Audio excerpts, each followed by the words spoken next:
হবে আর রসুলের মহব্বত আপনার দিলে পয়দা করবে, বিধায় আপনাকে এই জায়গায় নিয়ে আসা হয়েছে। ছোট্ট বিষয়, আমরা সবাই নাজাত চাই, চাই না? যে আল্লাহ তাআলা আমাদের জন্য নাজাত দিয়ে দেয়। নাজাতের শর্ত কি? নেক কাজ করা না গুনার কাজ করা? নেক কাজ করার যদি শর্ত হয় 24টা ঘন্টার ভিতরে আমরা 5 ওয়াক্ত নামাজ আদায় করি, এটা আমার জন্য ফরজ। এর ফরজের বাইরে আমরা কি কোনো আমল করি? একটা মানুষ মনে করেন টি স্টলে বসে থাকে, একটা মানুষ যদি টি স্টলে বসে থাকে তাকেও কিন্তু 4টা সুন্নতে আমল নিয়ে আসতে হয়। প্রথম সুন্নতি হলো আপোষের মধ্যে সালাম বিনিময় করবে। দ্বিতীয় সুন্নত হলো সে চক্ষু নিচু রাখবে, কারো দিকে তাকাবে না, চক্ষু হেফাজত। 2 নাম্বার হলো যেন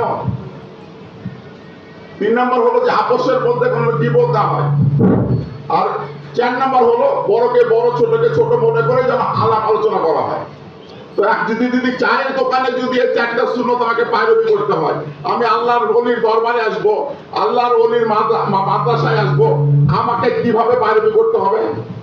আমার কি পরিমাণ আদব থাকতে হবে? যদি বাজারের আদব আল্লাহ তাআলা আল্লাহ রাসূলদের দিকে জানিয়ে দেয়, তাহলে দুনিয়াতে আমি একটা মসজিদে প্রবেশ করবো, দরকার না আমার খানকা, আমাদের মসজিদ, আমাদের ইবাদতখানায় আসার দরকার না, আপনি কোনো মসজিদে প্রবেশ করবেন।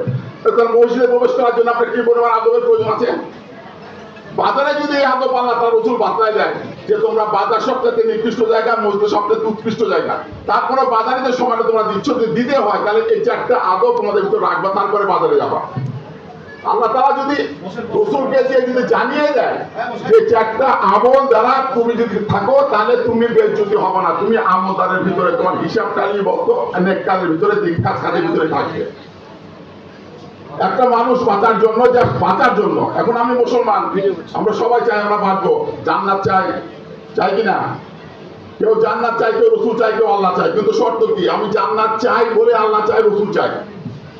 আমি জান্নাত নিব বলে কিন্তু আল্লাহকে চাই, রাসূলকে চাই। আমি জান্নাত চাই না, আল্লাহকে চাই, রাসূলকে চাই, এটা প্রেক্ষাপট ভিন্ন। আমি ভালো চাই বলেই কিন্তু এখানে আসা। আমি যদি ভালো চাই বলে এখানে আসি, তাহলে ভালো কাজটা যেটা বলে গেছে সেটা পুঙ্খানুপুঙ্খানু আমাকে আদায় করতে হবে। আমি যদি মনে করি আমার ভালো আমি চাই বলে আমি এখানে এসেছি, তাহলে নিঃসন্দেহে আমাকে কাজ করতে হবে যে ভালোটা বাদ লেগেছে। ন্যূনতম ইবাদত, আপনি 5 ওয়াক্ত নামাজ আদায় করি, আমরা 5 ওয়াক্ত নামাজ আদায় করা আমাদের জন্য ফরজ। আল্লাহ তাআলা ইচ্ছা হলে ভালোবেসে যা ইচ্ছা দিল, না হলে না দিল, এটা কিন্তু আমাদের রুটিন। আমি রমজান মাসে রোজা রাখবো, এটাও কিন্তু আমার রুটিন।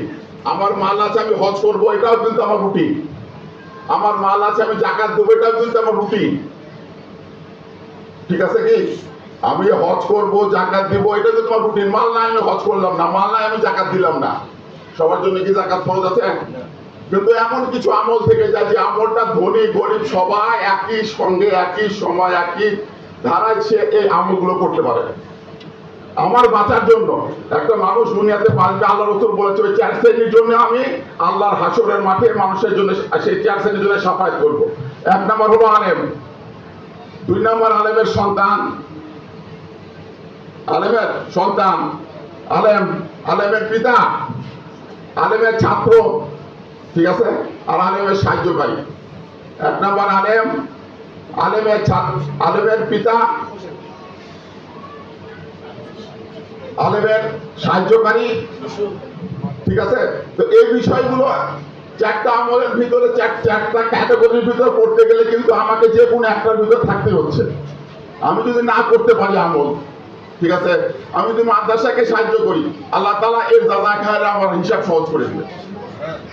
আজকে আমি যদি একটা চেন অফ কমান্ডের ভিতরে নিজের নাম লিপিবদ্ধ করে রাখি, যেন দরবারে, যেমন আমার শ্রদ্ধা বড় ভাই যেটা বললো যে প্রতিনিয়ত কোনো না কোনো জায়গায় দোয়া হচ্ছে, আর যখনই কোনো আল্লাহর ওলির দরবারে দোয়া হয়, এটা কিন্তু নট অনলি দ্যাট মানে টেরিটরি, এটা ওয়ার্ল্ড ওয়াইড। আমাদের এখানে দোয়া হবে, এটা কি আমাদের এই টেরিটরির জন্য দোয়া হবে?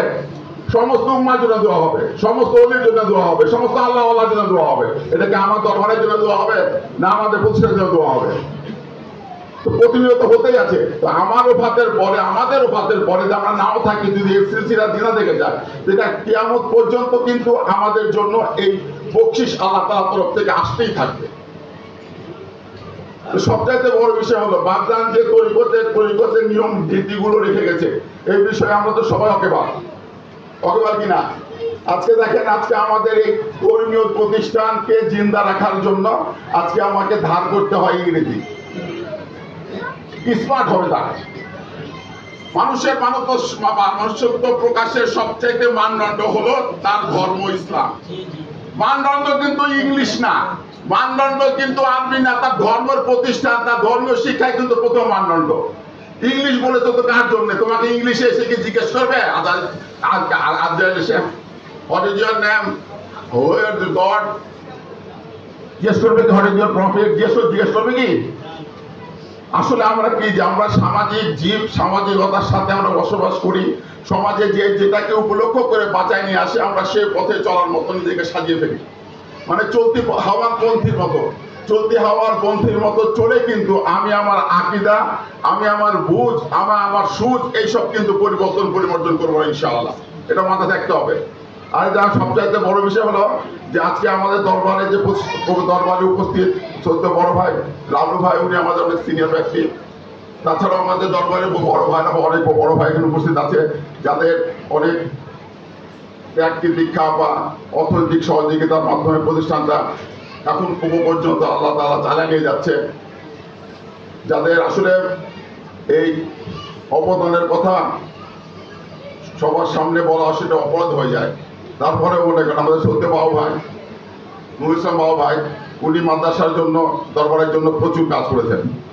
মুরুল ভাই এই দরবার মাদ্রাসার জন্য প্রচুর কাজ করেছেন। মোশারফ ভাই, আর দুর্ভাগ্যবশত আজকে শাহিন ভাই, যে আমার চাইতেও এনারা আগে থেকে দরবারে যাওয়া আসা করে, ওনাদের অবদানের কথা আমরা অস্বীকার করতে পারছি না। আল্লাহ তাআলা ওনাদেরকে যা খায় দান করুক। আর গুরুত্বপূর্ণ বিষয় হলো, যারা আজকে দূর দূরান্ত থেকে বাবজানের উপাধি দিবস স্মরণে এখানে এসে একত্রিত হয়েছেন, কেউ হয়তো অর্থ দিয়ে, কেউ সময় দিয়ে, কেউ শ্রম দিয়ে, আজকে নিজের আত্মীয় স্বজনের মায়া ত্যাগ করে এই অল্প